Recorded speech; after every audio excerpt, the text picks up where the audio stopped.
If you think English is just English, think again. Because what happens when an American confidently tries to correct a British person on their own language doesn't just get awkward. It gets brutal. It starts the way it always does. Casual, innocent, a small correction, a raised eyebrow, a smirk that says, actually, picture this. Heathrow Airport. Long-haul flight just landed. An American tourist, fresh off the plane, rolling his suitcase through the terminal. He stops a British airport staff member and asks, "Hey, where's the bathroom?" The staff member smiles politely. "Just down the corridor past the lift, sir." The American pauses. "You mean the elevator?" The staff member blinks. "No, I mean the lift." A small crowd begins to slow down. You can feel it. The air shifts.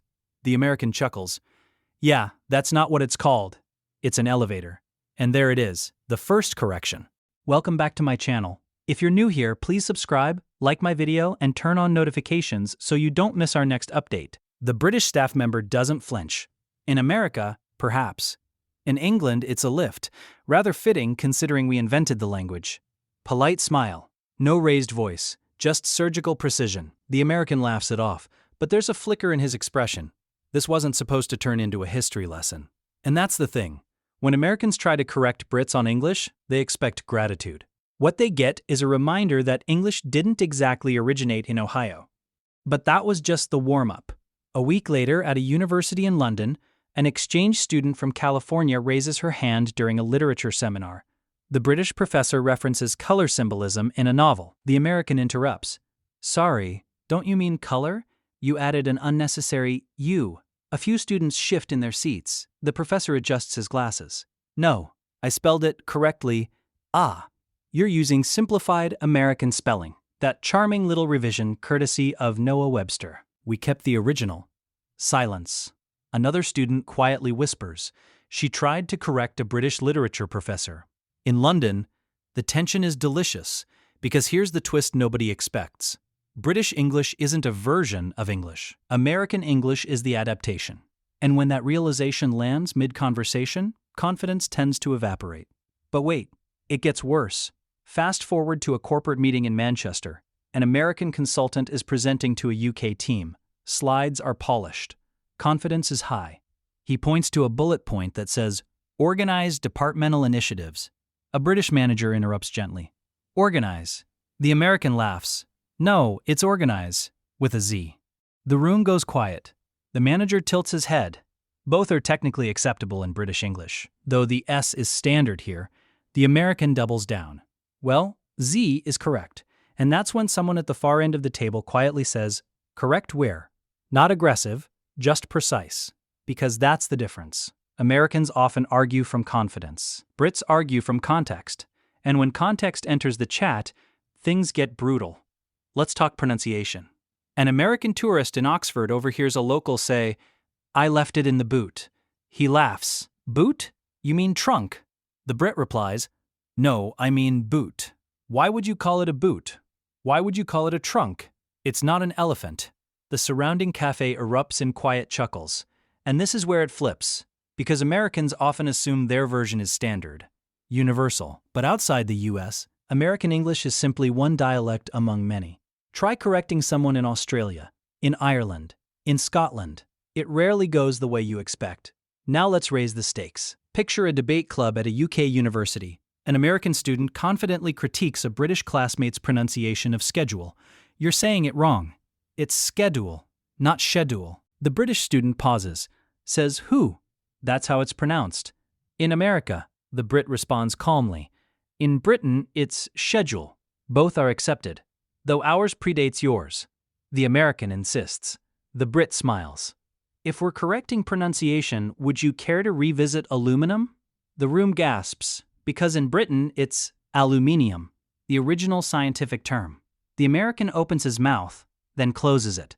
Checkmate. And this is where it becomes fascinating. These exchanges aren't really about spelling or vocabulary, they're about cultural confidence.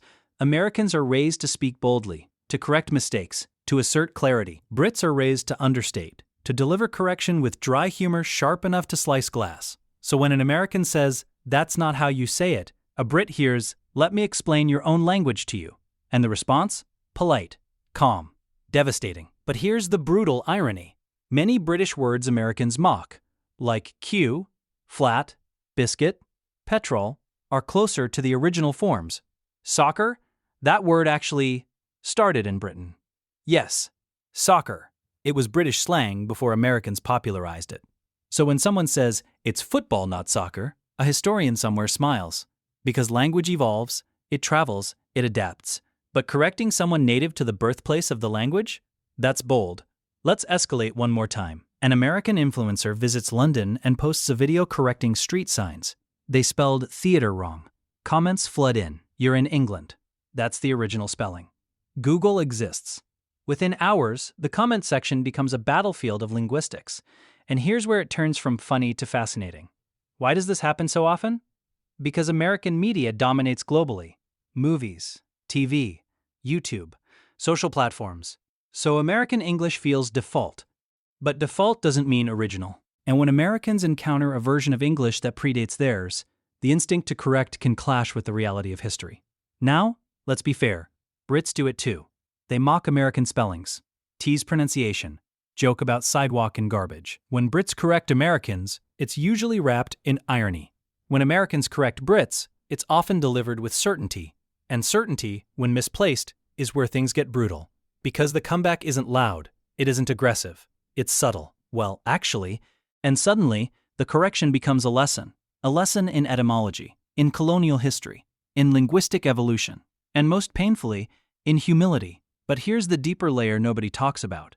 These moments reveal how identity is tied to language. Accent signals belonging. Vocabulary signals culture. When you correct someone's words, you're not just adjusting grammar, you're nudging identity.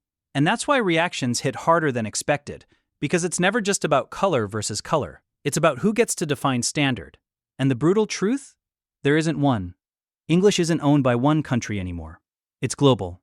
It's flexible. It's messy. It belongs to everyone who speaks it.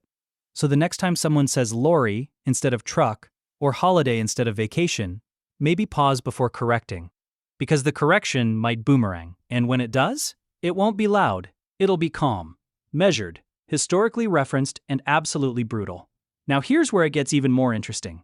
An American podcast host invites a British guest and jokingly says, "We'll teach you how to speak proper English today." The Brit laughs. "Splendid. Shall we begin with Chaucer or Shakespeare?" Silence. The audience laughs nervously. The host tries again. "We just say things simpler." The Brit replies, "Simplified. Yes, that was rather the point." And in that moment, the entire dynamic shifts. Because the real takeaway isn't who's right. It's that language carries history. And correcting someone without understanding that history? Risky. So tell me in the comments. Have you ever witnessed an Americans versus British English debate go completely sideways? Who do you think takes it too far? And if you've ever accidentally corrected someone abroad, what happened next? Let's talk about it. If you enjoyed this deep dive into American versus British vocabulary differences, cultural misunderstandings, and pronunciation debates, make sure to like, subscribe, and share this with someone who confidently says herbs instead of herbs. Because next time, the correction might not go as planned. And trust me, it can get brutal. And just when you think it couldn't possibly get more awkward, it does. Because part 2 doesn't happen in an airport, or a classroom, or a boardroom. It happens online. An American TikToker goes viral after stitching a video of a British chef saying, "Add a bit of coriander." She pauses the clip and says, "It's called cilantro. Why do British people make everything sound complicated?" Within hours, the comments explode. Coriander is the original name. Cilantro is Spanish. You're correcting someone in their own country? Again? But here's where it turns brutal. A food historian replies with a calm breakdown of how the word coriander traces back to ancient Greek and Latin roots, long before cilantro became common in American English. No insults, no shouting, just receipts. The TikToker posts a follow-up saying, "Okay, I didn't know that." And that right there, that's the rare good ending.